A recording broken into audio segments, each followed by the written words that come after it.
তার সাথে কাটানো সুন্দর মুহূর্তগুলোর কথা মনে পড়লে মনে হয় মানুষ কিভাবে এত সুন্দর নিখুঁত অভিনয় করতে পারে। আসসালামু আলাইকুম। আমার নতুন আরেকটি ভিডিওতে সবাইকে স্বাগতম জানাই। আমি ইশরাত জাহান লিমা। আজকে আমার ভিডিওতে থাকতেছে স্বামীর পরকীয়ার দ্বিতীয় পর্ব। তাহলে চলুন শুরু করা যাক। সবচেয়ে আমার বড় ভুল হলো আমি কোনো কিছু আমার পরিবারকে জানাইনি। জীবনে এত কিছু ঘটে যাচ্ছে, কোনো কিছু পরিবারের কারোর সাথে শেয়ার করলাম না। এটাই ছিল আমার জীবনের সবচেয়ে বড় ভুল। একদিন রাতে খাওয়া দাওয়া শেষ করে সে আমাকে রুমে ডেকে বলল তার এক বন্ধু নাকি বিদেশে যাবে, তাই রাত 11টার দিকে পার্টি দিয়েছে, তাকে সেখানে যেতে হবে। আমি বললাম, আপনি গেলে আমি কিভাবে থাকবো, আমি একা একা থাকতে ভয় করি। তখন উনি বলল, তোমাকে বড় ভাবির কাছে রেখে যাব। বড় ভাবি হলো তার চাচাতো ভাইয়ের বউ। আমি প্রথমে রাজি হয়েছিলাম না, পরে সে আমাকে ইমোশনালি ব্ল্যাকমেল করা শুরু করলো। তখন ভাবলাম যে সে তো কিছুদিন পর চলেই যাবে, আমার কাছে একটা জিনিস আবদার করছে, আমি যদি সেটা পূরণ করতে না পারি, তাই রাজি হয়ে গেলাম। রাত 11টার দিকে সে যেন কি একটা ওষুধ খেয়ে আমাকে বড় ভাবির কাছে রেখে দিয়ে সে পার্টিতে চলে গেল। সে যে রাতে পার্টিতে গেল আর আমি বড় ভাবির কাছে গেলাম, এই কথাটা আমার শ্বশুরবাড়ির কেউই জানতো না, কারণ সে আগে থেকে বলে দিছিল এটা যদি বাড়ির কেউ না জানে। সেদিন রাত্রে যখন বাসায় আসলো, তার ফোনটা আমার হাতে ছিল। আমি তখন তার মেসেঞ্জার চেক করে দেখলাম ওই মেয়ের আইডি থেকে 2টা মেসেজ আছে, ভয়েস মেসেজ। কি করতেছেন এখন? বউয়ের সঙ্গে ফুলসজ্জা করতেছেন নাকি?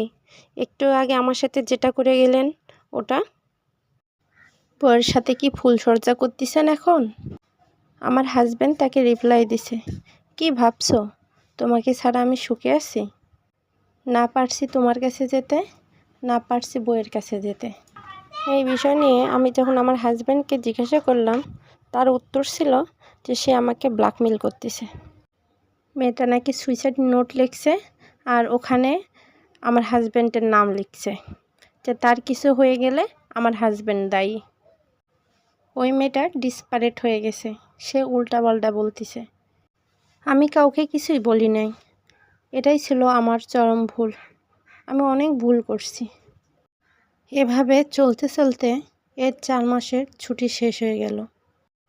আমি, দেবর আর আমার ছোট নন্দাই গেলাম আমার হাজব্যান্ডকে এগোই দিতে।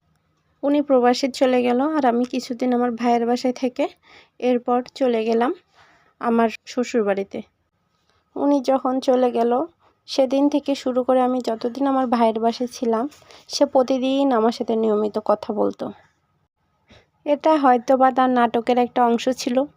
সে জানতো আমি তার সাথে একদিন কথা না বলে থাকতে পারবো না। আমি শ্বশুরবাড়ি যাওয়ার পর থেকে শুরু হয়ে গেল কথা না বলা। 1 দিন, 2 দিন, 5 দিন, 10 দিন। আমার শ্বশুরবাড়ির লোকজন বলতো, সব ঠিক হয়ে যাবে, একটু ধৈর্য ধরো, ওই মেয়েটা হয়তো বা তাকে তাবিজ করছে, এগুলো কেটে গেলেই তোমার সাথে সে কথা বলবে, তুমি তো প্রবাসীর বউ, তোমাকে তো ধৈর্য ধরতে হবে। ওনার সাথে যখন আমার টুকটাক কথা হতো তখন উনি বলতো, এখানে আসো কিসের জন্য, চলে যাও, তোমার বাবার বাসায় চলে যাও। আমি উত্তরে বলতাম, এটা তো আমার স্বামীর বাড়ি, আমি তো এখানে মরণ পর্যন্ত থাকবো। সে বলতো, আমার জন্য অপেক্ষা করে লাভ নেই, আমি আর কোনো দিন দেশে আসবো না, আপনি আপনার ব্যবস্থা করে নেন। আমি বললাম, তাহলে আপনি কেন আমাকে বিয়ে করলেন? উনি বলতো, বিয়ে করে ভুল করছি। আমি বলতাম, আমার জীবনটা নষ্ট না করলেই পারতেন। উনি বলে যে, কি হয়েছে আপনার জীবনে? অমুকের বউ 6 মাসের বাচ্চা পেটে নিয়ে অন্য জায়গায় বিয়ে করলো, আপনার কি হয়েছে? আমি বাচ্চা নিতে চাইলে উনি আমাকে ভুলভাল বোঝাইতো, যে কাবিনের টাকা পরিশোধ না করে বাচ্চা নিলে সেটা বাচ্চা অবৈধ হবে। আর এখন বিদেশে গিয়ে বলতিছে, তুই বুঝিস নাই, তোকে দিয়ে কেন আমি কনসেপ্ট করাই নাই, আমি তোর সাথে থাকবো না সেই জন্য। উনি যখন দেশে ছিল সবাই আমাকে বলতো বাচ্চা নেওয়ার কথা, তখন আমি বলতাম যে হ্যাঁ উনি বাচ্চা নেবে। আমি ওনার এই কথাগুলো কারোর সাথে শেয়ার করি নাই। উনি আমাকে ভুলভাল যাই বোঝাইতো, আমি অবুঝের মতো সেটা বুঝে নিতাম। ওনার বন্ধুরা আমাদের বাসায় আসলে প্রায় সবাই বলতো যে ভাবি বাচ্চা নিয়ে নেন, ওনার বন্ধুরাও জানতো যে উনি ছেলে হিসাবে কেমন আর বন্ধু হিসাবে কেমন। একদিন আমি গোসল করে বের হচ্ছি, আমার শাশুড়ি আমার হাজব্যান্ডের সঙ্গে ফোনে কথা বলতেছে। ফোনে স্পিকার দেওয়া ছিল। আমি দাঁড়িয়ে দাঁড়িয়ে তাদের কথা শুনতেছিলাম। আমার শাশুড়ি বলতেছিল, তুই কেন তোর বউয়ের সাথে কথা বলিস না? তখন আমার হাজব্যান্ড উত্তরে বলছিল, আমার ওকে ভালো লাগে না। এই কথা শোনার পর আমার দুনিয়া আন্ধার হয়ে গেল। আমি দৌড় দিয়ে ঘরে গেলাম। ঘরে গিয়ে খাটের নিচে আমার হাজব্যান্ডের হোমিও ওষুধ ছিল। আমি অর্ধেকের বেশি হোমিও ওষুধগুলো খেয়ে ফেললাম। আমি ঘরের দরজা বন্ধ করে দিলাম। আমি যখন দরজা বন্ধ করে দেই তখন আমার যা দেখে ফেলে। কী যেন ভেবে উনি আমাকে ডাকাডাকি করা শুরু করে।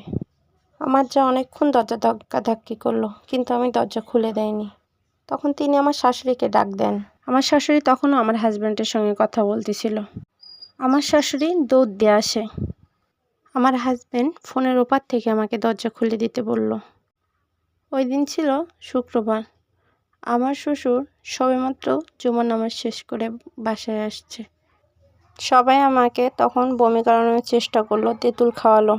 ডাক্তার এসে ইঞ্জেকশন দিল, স্যালাইন দিল। আমার হাজব্যান্ডের ফোনটা আমার কানে দিল। আমার হাজব্যান্ডের তখন প্রথম কথা ছিল, তোর এত বড় সাহস, তুই এখনও মরিস নাই, আমার মান সম্মান নষ্ট করলি। আমি খুব আদরে আমার বাবা মার সন্তান ছিলাম। অনেক আদর যত্নে আমি মানুষ হয়েছি, কিন্তু স্বামীর বাড়ি এসে শুধু পাচ্ছি লাঞ্ছনা আর অবহেলা। ওই দিনের পর থেকে আমার হাজব্যান্ড আমার সঙ্গে টুকটাক কথা বলা শুরু করলো। উনি আমাকে বলতো, তুমি কল দিলে কথা হবে, আর না দিলে হবে না। আমি ফোন দিলে তার মন চাইলে সে রিসিভ করতো, না হলে রিসিভ করতো না। এমনকি আমার ফোনে একটা টাকা পর্যন্ত রিচার্জ করে দিত না। একদিন আমার হাজব্যান্ড আমার যার ফোনে 12 বার কল দিল। ওই দিন আমার শাশুড়ির ফোন বন্ধ ছিল। উনি তো আমার ফোনেও ফোন দিতে পারতো, কিন্তু দিল না। ওই দিন আমার খুব রাগ হয়। ওই দিন আমি খাবার শেষ করে উঠতেছিলাম, তখন আমার শাশুড়ি বলল, এতটুকু খেলে হবে? শরীর তো আবার খারাপ হয়ে যাবে। ভারী গলায় উত্তর দিলাম, আমি অসুস্থ হলে কী হবে? আমি মরে গেলেও তো আপনার ছেলে আমার খোঁজ নেবে না। আমার শাশুড়ি তখন উত্তরে বলে, তুমি কীরকম মেয়ে গো? তোমার স্বামী তোমাকে ভালোবাসে না? বেটা পাগল হলে বিদেশি ছেলেকে বিয়ে করছো কেন? তুমি তো জানোই সে বিদেশে আবার চলে যাবে। দুজনের মধ্যে বেশ অনেকক্ষণ তর্ক বিতর্ক হয়। পরে বুঝতে পারছি যে আমি অনেক ভুল করে ফেলছি। পরে আমি আমার শাশুড়ির পা ধরে ক্ষমাও চেয়েছি। ওর সাথে কাটানো ভালো স্মৃতিগুলা মনে পড়লেই মিলাতে পারি না যে একটা মানুষ কীভাবে এত সুন্দর নিখুঁত অভিনয় করতে পারে।